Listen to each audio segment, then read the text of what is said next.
Welcome to Baseball Biz on Deck. It is Ash Wednesday, and I repent right now, my friends. I repent for all of us in baseball who have such great expectations, and we know what's going to happen. Welcome, Matt. How you doing, buddy? I'm doing great. I haven't been having any parties with any family members with Ooh. unknowingly. I'm not going to Ooh. get into any details, but I'm going to jump right into that one because Oh, it's an interesting story. we start hearing something rolling out there about the MLBPA folks. That's the Major League Baseball Players Association, their union, and the people who lead it. Mr. Tony Clark, man, I always thought he looked sharp. They had that sharp look, the bald head, the wonderful beard, but evidently there's enough other things going on that didn't work out so well. Why don't you kind of bring us into that arena? Right. Well, the the story sort of broke out weirdly because it wasn't at all what people initially thought. Well, I guess it sort of was, but it wasn't the reason that he was stepping down. But apparently he resigned abruptly as the executive director of the MLBPA because the firm that was doing some investigations discovered some things that he was doing, which included his sister-in-law. And apparently it was enough for him to kind of fall on his sword, I guess the best way to put it. Yeah. And it's a contentious issue. There's also some words of, I don't know what they call it, like misappropriation of funds from certain endeavors that occurred in MLB. And I guess the investigation was really focused on that. And Yeah. that's why the assumption was made that that's why he was falling on his sword.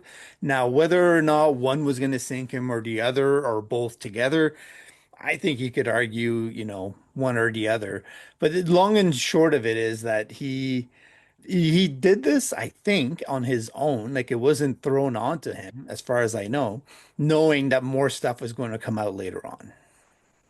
Yeah, I think he resigned at just the right time because let's face it, spring training's beginning, and Hmm. what happens at the beginning of spring training, that's when the Major League Baseball Players Association's lead person, Tony Clark, would be going to each one of the teams, over the next couple of weeks, visiting with them and basically, I guess, giving a pep talk and a State of the Union individually at each one of those teams' locations, which, I've always thought that was a great thing to do. And so his timing of his departure, it could have happened sooner, but I'm glad it didn't happen later. That's it. We know what's happening with as far as Major League Baseball Players Association and having an agreement, the CBA collective bargaining agreement with Major League Baseball that has a 3-year expiration on that puppy, and 2 of the years are gone. So those conversations are going to be had this year, deciding whether or not there's going to be baseball in 2028, 2027. Excuse me, getting ahead of myself, brother. That tends to happen sometimes, on occasion anyway. But they've already named a replacement or interim replacement, I guess is the best way to put it, because it can't be a fully, reined in position unless they make it official down the road. But Bruce Meyer, who was the second in command basically for the MLBPA, is going to be the one taking over that role for now, and he'll be taking on the fight. Now he was really involved, and he knows all of the inner workings, and he's been called, quote unquote, the union's most fierce litigator since the days of Don Furr and Gene Orza. So, he's not a putty cat, and he's supposed to be tough enough for the MLBPA to be able to count on him, having a hand in it. But it begs the question. So we talked about, before we started this show, who is going to have an impact on the CBA negotiations from the MLBPA point of view. And we talked about how the minor leaguers are going to be a part of that. In this case, I think for the first time, like through an entire CBA, the last time the fight was focused, I think, primarily on Major League Baseball players. Yes, there was talk about some of the issues that addresses concerns for the minor leaguers in a way, but it was sort of like if you had a list of 20 priorities and you know, 19 and 20 might be minor leagues related. So I don't think it was at the forefront the way that it might be a little bit more now. So the question that I would have is whether or not they decide to make the second in command somebody that's representative of the minor leaguers in this case and sort Hmm. of bring them in more, you know, a little bit higher up on the echelon just to make sure that they have the vast majority of the people that they're representing covered. Well, I'm trying to think. Wasn't there like a board of 78 people, I believe? And Mhm. of those, I mean, it's almost half and half with the minor leaguers. I think, pardon me, I think there's more major leaguers to some degree, but there's a high number of minor leaguers that are part of that organization as well than the committee. And, last time out, Matt, it seemed Mhm. like players are ready to come back, but there were a few guys who were the ones who were on the board talking about the contract who said, no, we really don't need to go there just yet. And these were all players who were making probably 10 plus million a year. And I don't know if you remember that or not, but the rank and file were ready to come back and play ball. But those other ones, pardon me, those other ones, I don't know if you could say most of them were Scott Boras clients or not. It felt like they were kind of holding back and protecting their interests. And I get that to a point. But I'm not sure if it's going to be the same situation with minor leaguers in the next CBA, that they're going to protect their own first. They're going to protect their own wallet and then, consider what they can do for minor leaguers. And maybe that's just my pessimism, but we will see. Right, but my point would be like the minor leaguers have a significant voting right in this next CBA Yep. compared to what they had in the past. So if you're trying to get something passed, you're going to have to give them some sort of benefit, right? Yep. And in my opinion, like the salaries we saw the first jump in history, right? Like in terms of the salaries that minor leaguers get, which was a huge thing. Yeah. So I haven't really dove into what the issues are that minor leaguers might focus on in this CBA.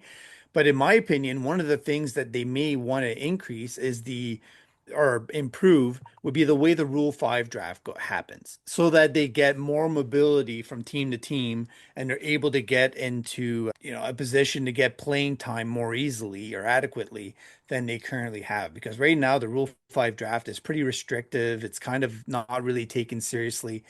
The other thing that might benefit them is the roster sizes. So I think a lot of people right now are concerned about injuries.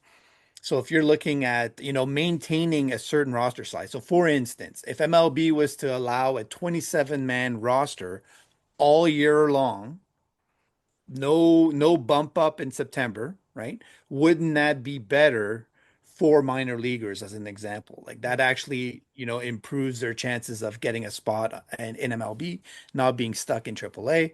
Like that's a significant, you know, additional benefit for them. It opens up 30 different opportunities that they can grab onto in MLB. So there's a lot of focuses that can be like that. So it's not all going to be cap and floor. The other one is arbitration. You know, how early do they get to arbitration, especially if you're a pitcher? What kind of bonuses do they improve the bonuses for this, that, the other thing? Is there a way to actually get AAA players paid a little bit better, you know, and have like, I don't want to call it the 28th man on the roster, but one that is actually getting paid almost to the same caliber as an MLB player, but playing in AAA, right? Something like that. Like I think there's avenues for them to do that so that they can actually improve their position.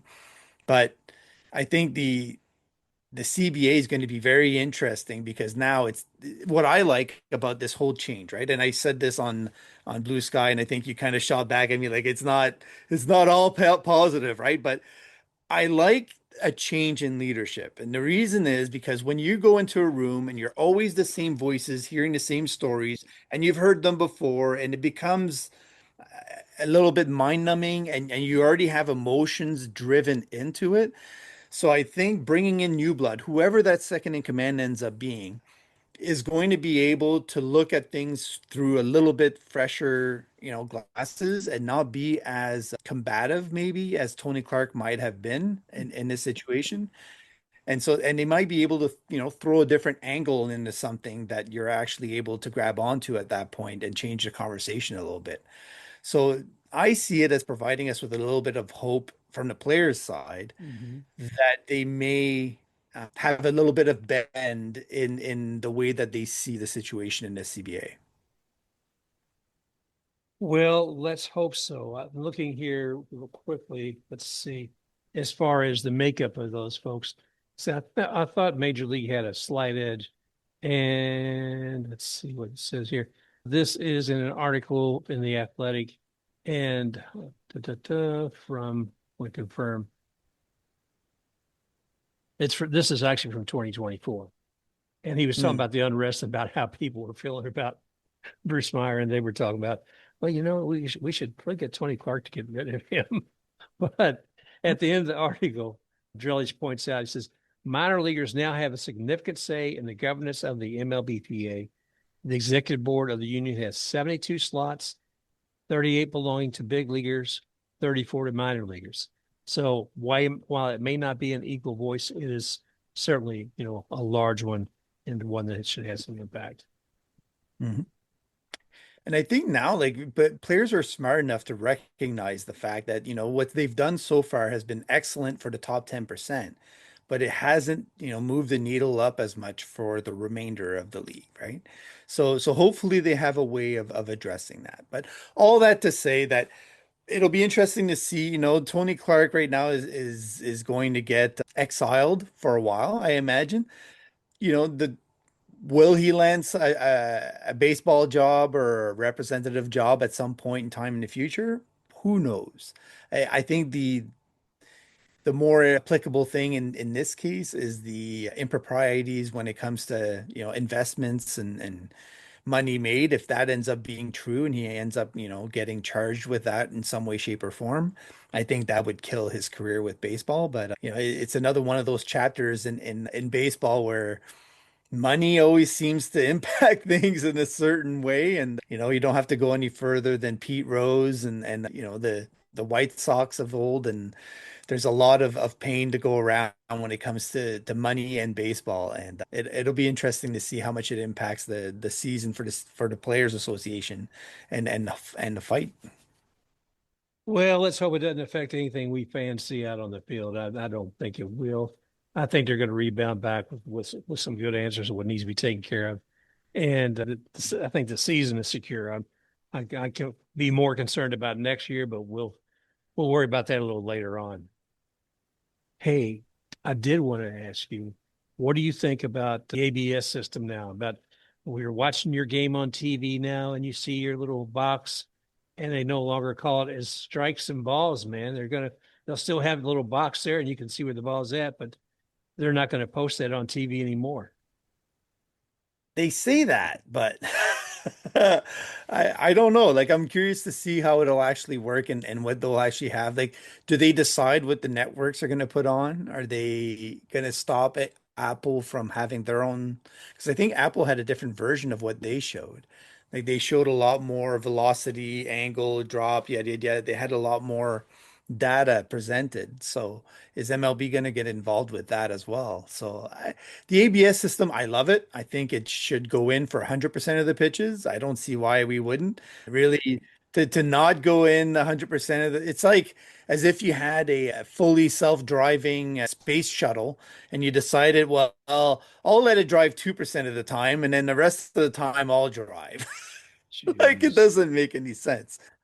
Yeah, but you know what? I'll take it because I do think those contentious moments and time but I firmly believe that within the next 10, 15 years, it'll be a fully automated system and we won't even think back to it. I think it's going to be a positive in that as we're seeing already in baseball, the amount of times that managers get angry enough to go and kick dirt on the umpires is lowering by the season. And a lot of that is because they're putting in a lot of these reviews and replays and et cetera. And it's allowing to temper down, the the aggression of the MLB managers. I would love to see a metric at the end of the year, you know, pardon me, if it actually impacts the number of ejections and see what happens with that. Let's see here. Yeah. I'm just eating into the Athletic today. Let's see, it's in the article from 2 days ago. The strike zone shown almost universally on every local national MLB broadcast will no longer be able to indicate whether a pitch is a ball or strike, a league source confirmed to the Athletic on Sunday. Then it goes on to say it'll still be used, the strike zone, but it will be on viewers to guess as to whether the pitch was a ball or strike. So we'll be able to see it, and then we can say whatever we wish. Let's see. There'll be a 5 second delay on pitch location data. Pardon me. There will be a 5 second delay on pitch location data on MLB game day, and the low latency feed that's available inside the ballpark won't have the strike zone box or pitch location dots. Broadcast feeds with the strike zone box will be operating on around a 9 second delay. Oh gosh, Matt. Make it any more convoluted than that. Come on. Yeah, I think that this is a case of MLB not wanting to get anything wrong when it comes to what the box looked like, the height it was at, because this certain hitter, is a certain height, because he squats wider than most, he's actually shorter when he's standing in the box, whatever. There's a lot of things going in that maybe they want to get right before they do that. Maybe they'll do that next year. Or I say next year, I mean 2027. But every step that MLB's taken, whether it's replay or anything else, it's always been very tedious at the beginning and kind of loosened up afterwards. Like when last year, did you notice at all anybody doing substance checks? Right? At the beginning, they were filming it all the time. It was always the umpire touching the pitcher's hands, yada yada yada. Like it was a very focused thing, and everybody gravitated to it. And then it was forgotten. So I think that the whole ABS thing, it's going to become seamless. I watched it in AAA. I never noticed. I welcomed it because I was like, oh, good. They're going to get a call right, or they're going to get something changed. And the more interesting thing is the now you're going to get the data on the outcomes, right? How often were pitchers right? How often were catchers right? Yada yada yada. And there's going to this whole sabermetric analysis is going to be done on so every spring training now they're going to have to train pitchers and catchers on when they should, could, may want to blah blah blah, challenge balls and strikes. And so really it's going to add pressure to the catchers and pitchers, because if Yeah. they keep being wrong, I'll give you for instance, let's say you're, I don't know, Jared Cole, and you challenge 12 times in 2026, and you're wrong 11 of the 12 times. What does that say about your awareness of the strike zone? And the same thing for a catcher, right? Like, what if you're wrong on all of them? Then, what does it mean? Well, I keep thinking to some of the really questionable umpires we've seen over the years, and man, oh man, you have to wonder if they would what the kind of scrutiny they're going to be underneath now. I mean, Mhm. I'm not saying people really let anything pass in the past, but they certainly won't be able to do that now. And so if there's a questionable umpire who has a lot of seniority and such, he could still be under a lot more fire this year than he would in the past. I see it as if you got the answers to 10 questions on a 100-question test. Right? That's what they're getting is they're basically getting they're for them it lowers a lot of pressure. Same thing as video replay does. Sure, they're gonna get, taken to task, but nobody's gonna blow up at them. So then they don't have to deal with, everybody moves on, and it's none for the wear. What aggravated people umpire wise, honestly, Mark, it was the people that were wanting to be in the spotlight. Like Angel Hernandez it wasn't just the calls he was making that were blatantly, outlandish Yeah. sometimes, but it was more the attitude that he brought with it that was, it's like sandpaper to a lot of people. So as long as the umpires maintain a good decorum and they're upfront about it, and they're like, hey, you know what? I missed that one. I'm human. Yeah, we're all like, yeah, this is why, technology is coming in. So it's great. And now we're all on the same side. So I think it'll bring a lot of peace to MLB. Well, I hope so, brother. I tell you, but I'm looking forward to it because there's been moments where we felt like a call has wrecked a game. A team has lost a game they should have won, a critical game sometimes because of a missed call from an umpire. And I give all the credit in the world to umpires because that's a tough, tough task. And you know, they can only see so much. And we'll have to get a couple more. Dang, man. We'll have to get a couple of them on here sometime soon. Perry Barber and Greta Langhenry. She's been on here in the past and talk about some of their stories and how they dealt with some of the challenges. But yeah, it's going to be a different world with the ABS in place. We'll see. Right. I agree. I think it's good to see MLB being open. Like they are probably one of the most open leagues right now in terms of making changes. So, that's a welcome thing. I don't think there's any fan out there that'll say, you know what, I want to go back to 1980 and shut out any technology. Like I think everybody's on the same page when it comes to that. Well, well, I'm jumping here all over the place, but Hmm? what we were talking about negotiating with MLB, but Yes. Manfred, Manfred not only is going to be negotiating with whoever's heading up Major League Baseball Players Association, but he's also going to be negotiating with the owners. Right. Because right now, when we're looking at TV, Hmm. you don't have to talk about this in even the past shows before about regional sports networks, and some teams even own their own. I think the Cubs, the Ricketts, they own their own regional sports network. The Yes Network, I believe, that's part of what the Yankees own as well. But it seems like MLB wants to continue to put it all underneath one umbrella. I think we've seen that with Manfred on a lot of things, much akin to bringing out their own umpire school and other things that are doing more than they have in the past. But some of these owners, they like the cash they're getting there, and they like to be able to control that. Right now, in some of the cases, Matt, we're seeing as many as 17 games a year are being handed over to MLB for to be on Apple or a Fox or something besides the local network. And that's kind of stinks when you spend a couple of $100 for your MLB ticket there and realize that maybe as many as 17 of the games you're not going to be able to see unless you have the cable for Fox or something else with Apple.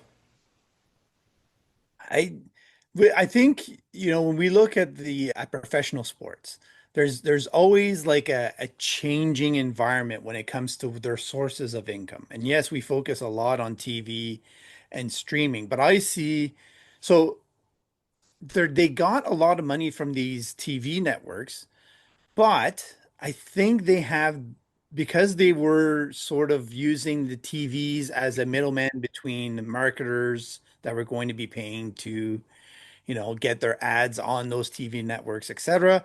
And they're cutting out the middleman essentially and taking ownership of it at a time when, to be honest, streaming media is about as cheap to kick off as you can imagine. Like never before has it been as cheap as it is. To take a charge of it now and make it whatever it is that you want and benefit 100% of the profits of that income is attractive, and you get to control what messages and what everything else, like the framing and the look and the feel and everything about it. So I think right now it only makes sense for MLB to take a hold of that. But I think we also have to keep in mind that whatever losses, let's say they do make a little bit less, right, than they would with TV markets. How much is gambling taking up that and then some, right? So when you look at it as a whole, I think MLB owners realize that, okay, yes, streaming might take a while to kick off and for us to develop it the way that we should in order to maximize the profits from that. But gambling is more than taking up, the extra space that we need money wise for that. Concessions, parking, ticket prices, everything is going up. So, to cry about TV deals, yes, we get that it's the bulk of your money and it does hurt a little bit, but it's not like they're not making money. It's not like you don't have to pay to get access to baseball games. I know I have to do it every year. And you know what? I laughed a little bit because now I only watch Rays games mostly, other than whatever is broadcast nationally here in Canada, because through Sportsnet you get access to a whole bunch of other games. And so they offer now for MLB TV, it's 99 bucks for just the Rays games. And but you get access to all of them no matter what. And then if you want all of MLB, it's either 149 for a certain package or 199 for a premium package. So when you're looking at that 199 package, they're making 100% profit on that Yeah. for one person. So if you have, I don't know, let's say 50 million people paying 200 bucks, that's a heck of a lot of money, Mark. Yeah. And there's no middleman. There's no, it's all, whatever they pay to do the whatever so I don't think it's as big of a deal as we're making it out to be. They make it a big deal because it puts them in a certain position when it comes to the CBA. They're able to use it and say, you know what, we're taking on all this risk and we have to negotiate this. And, all of a sudden the MLBPA has to bend the knee. And so, there's an angle to everything that we see. But I actually laugh because the Angels went so far as to say they're not broadcasting any of their spring training games. Not one. Oof.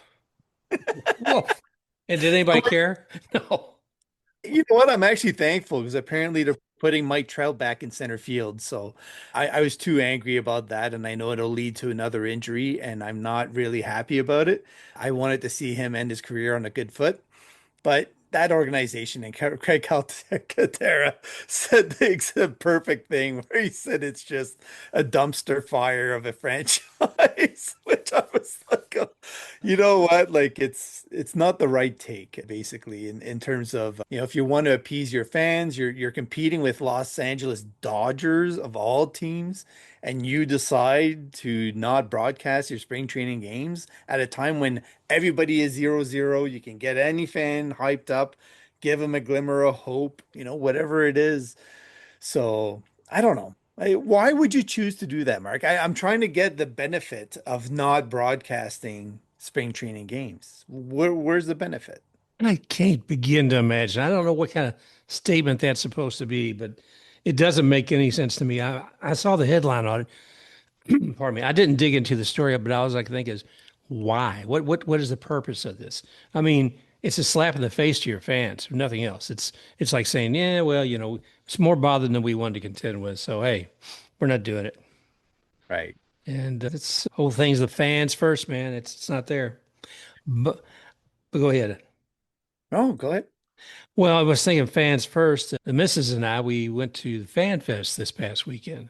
Sweet. Yeah, man. Jealous, Mark. I'm jealous. Oh, you were missing out on a great time, brother. It was fantastic. It was held out there in the parking lot of the Tropicana field. They had it all pretty well fenced off and such. And I thought I was getting there early, but I guess we were in a line. It was probably about a quarter mile long by the time we got there. And supposedly there was two lines, but I wasn't sure what the other one was. And I love standing in line. It's just because you got people, man. You get to hear their stories and everything else. So we got this one couple in front of us, and this gentleman, he's a little ticked off. He says, "You know, this is the season ticket holders line. Or is everybody here season ticket holders?" It's like, but he said, "Well, just tell them the truth when you get them up there. Tell them that you're not a season ticket holder, and they'll probably send you over to the other line when we get up there." It's like, "Ooh, boy." So he and his missus both are pushing bikes along that they rode up to that part, and we get closer up to finally get to the gate. They tie them up, and it didn't make a damn bit of difference. A line is a line is a line, Oh, eh? that's a lot. That's a lot. Yeah. But Yeah. but once we got inside there, it was fun. I got to see Andy Fried and say hello to him, and talked about maybe having him on the show sometime soon. So we'll see how that goes. And who is Steve Matz? I got to say hello to him, and let's see, Neil Solondz was interviewing Ken Babby. I didn't get to hear all that. It was kind of spread out. There was a good number of people were there, but a lot of them were there for the merch that's supposed to be greatly discounted. Yeah. Well, that was like about another half and a quarter mile line. So I said, yeah, I'd like it, but I'll get it on eBay. But it was fun. Everybody was having a great time. And they had beer vendors were there. They let you try a small sip of this or that or the other. And then I hope, I hope this is the cost of the food when we get there because got a hot dog, a water, and some chips for $5. So, you know, Sweet. Nice. I don't think it'll be that much drop, but hey, it was great for the day. It was a lot of fun. Everybody was having a good time. A lot of folks taking photos and shooting basketballs with players on some hoops and things like that going on. But it was a nice event, and I think everybody really enjoyed themselves. That's awesome. When you talk about merch, was there anything new that stood out, or was it all the generic, what you're used to? There was supposed to be some unique stuff like, pardon me, like the Randy Rosarina, like the shirts from the Randy Land and all that. But to be quite honest with you, the crowd was so thick I could not even see the merch. I'm only yeah, I'm Well, only going by the counts that I've heard, but it was huge. The people wanting to come up there and get it. They did as well as they could, Matt, on a day when it was supposed to be no higher than 70 and it got to be about 78 or 80 degrees.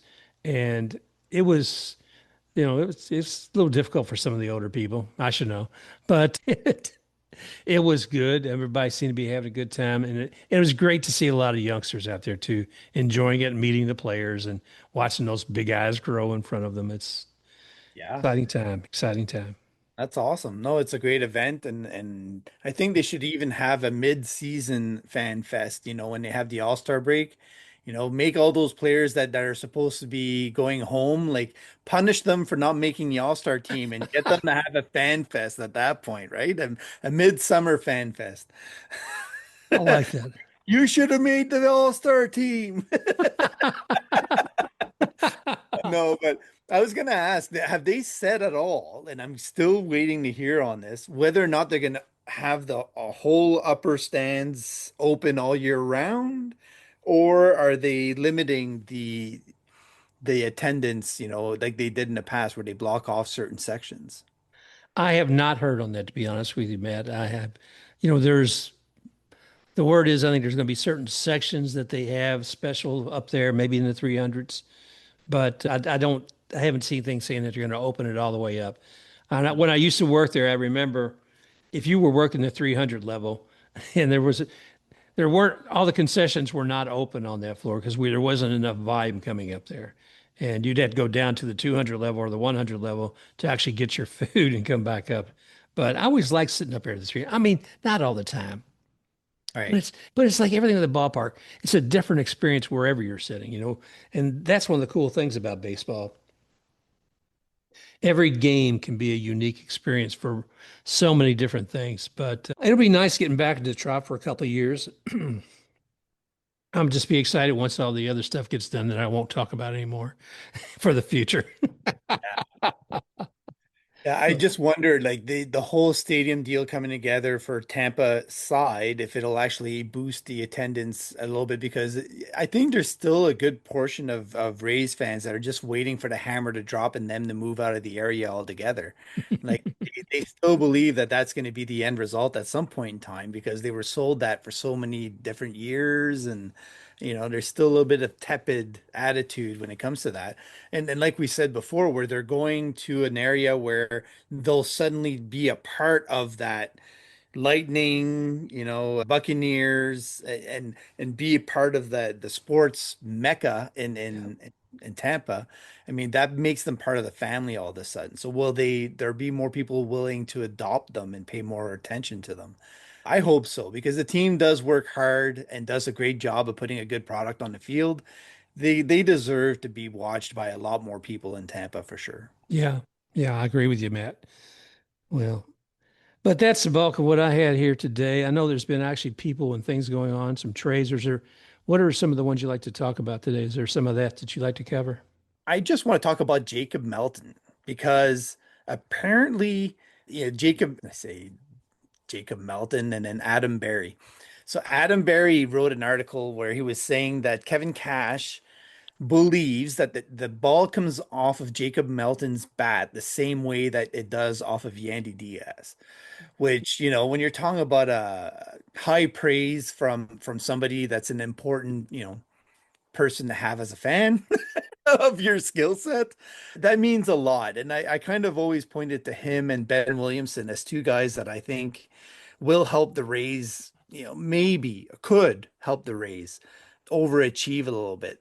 And when you're giving a player like Jacob Melton the chance to get regular playing time, and I think the Rays are going to do that, having a good spring training and getting your footing under you right away is a great way to make sure that you're beating out the competition.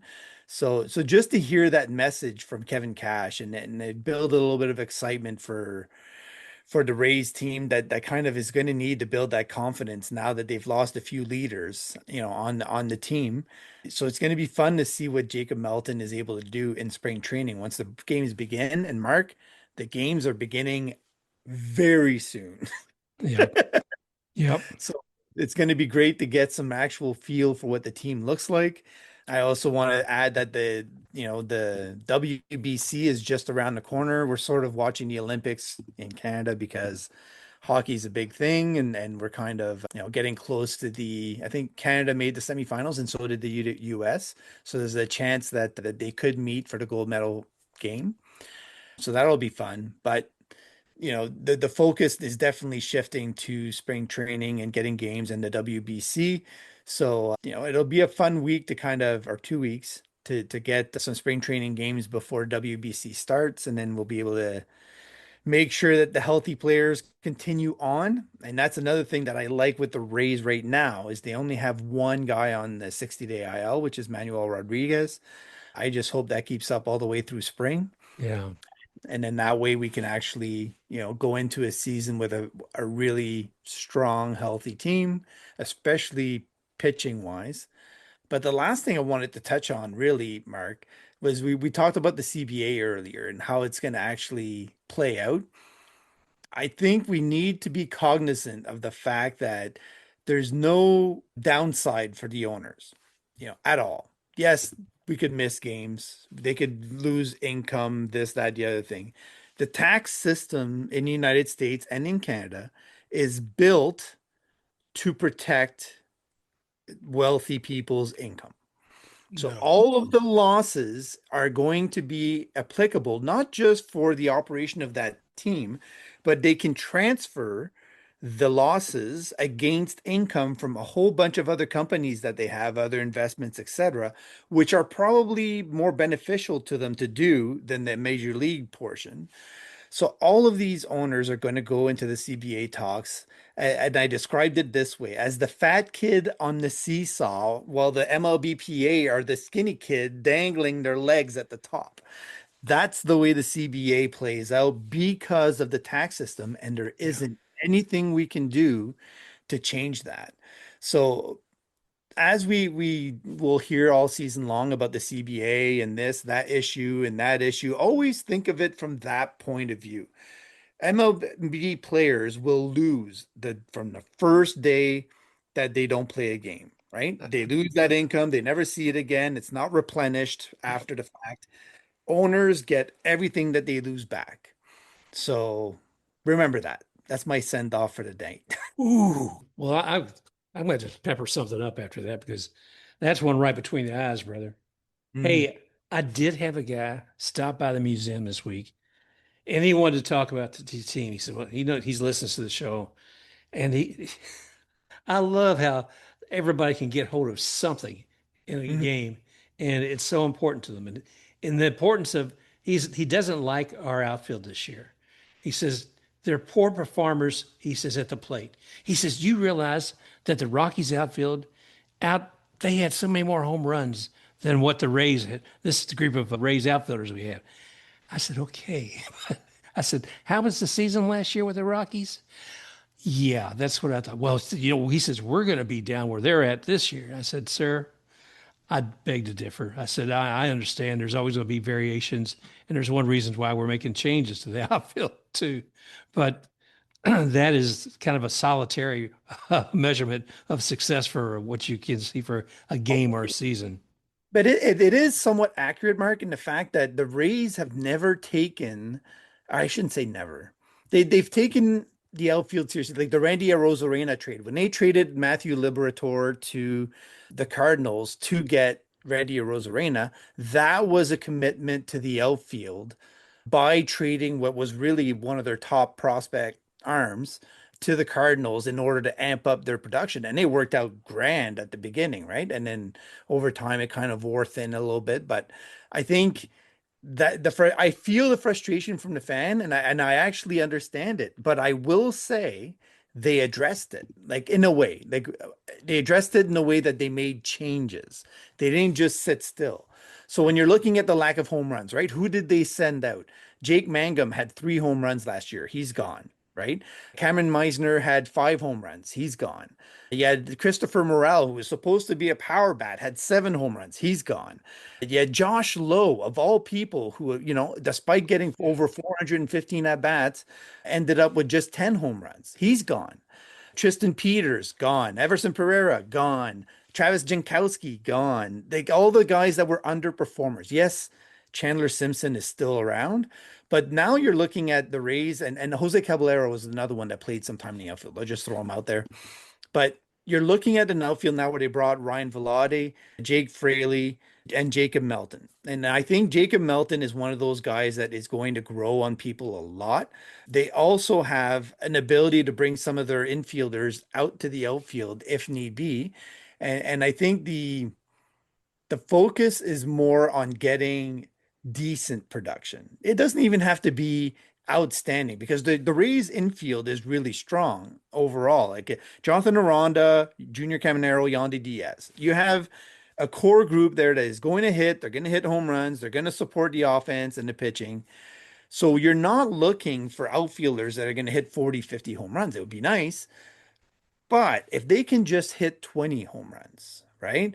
Johnny DeLuca has the bat to be able to hit 15 to 20 home runs if he can actually get a full healthy season. Jake Fraley's hit 15 on a couple of occasions, I think. And Jacob Melton has the power to actually hit 20 plus. So if you're looking at that trio in terms of what they can produce, and then Cedric Mullins, you and I can actually go back and forth. And I mean, 12 to 18 is probably where he lands. But I mean, altogether, it's more about the run production. And what I'll say is the Rays for 2026 are built to be on base. That is going to be the driving force of this lineup. It's not going to be the Blue Jays did that a little bit last year. They were pesky at bats all the time, all the way through. They were on base. They were driving the pitchers nuts. The Rays are going to be that this year. They're not going to be a powerhouse that hits, it leads the MLB in home runs. That's just not their style. Oh man. Well, Jack there. We talked about it. So we'll have to he was very, very passionate about it, and I respect that. But it's the fun of being a fan. We talk about it time and again, Matt. It's being able to have our opinions, to talk about them, to share those opinions, and enjoy the game. So I want to send that out to all you all today. I also want to thank a couple of people too this week. Ryan Woodward with the International Women's Baseball Center, and he's also with Women in Baseball Week, and also Mary Fiddler, who's with the All-American Girls Professional Baseball League. They've helped me this week putting together some things on a player by the name of Sinida Shushuworth, and I want to thank them. And man, it all comes down to the conversation. So those folks, they shared some things with me I didn't know before, and that's why we love baseball. So Matt, I want to thank you again, brother. So with that, we want to thank all of you for coming and visiting with us again this week, and we'll talk with you again real soon. If you enjoyed this show, go ahead, like and subscribe to Baseball Biz on Deck. You may also find Baseball Biz on Deck on YouTube, at iHeartApple, Spotify, Amazon Music, and at baseballbizondeck.com. Also, you can find Matt at matgermain.bskysocial. That's Matt at matgermain.bskysocial, or Mark at baseballbizondeck.bskysocial and Baseball Biz on Deck with Facebook.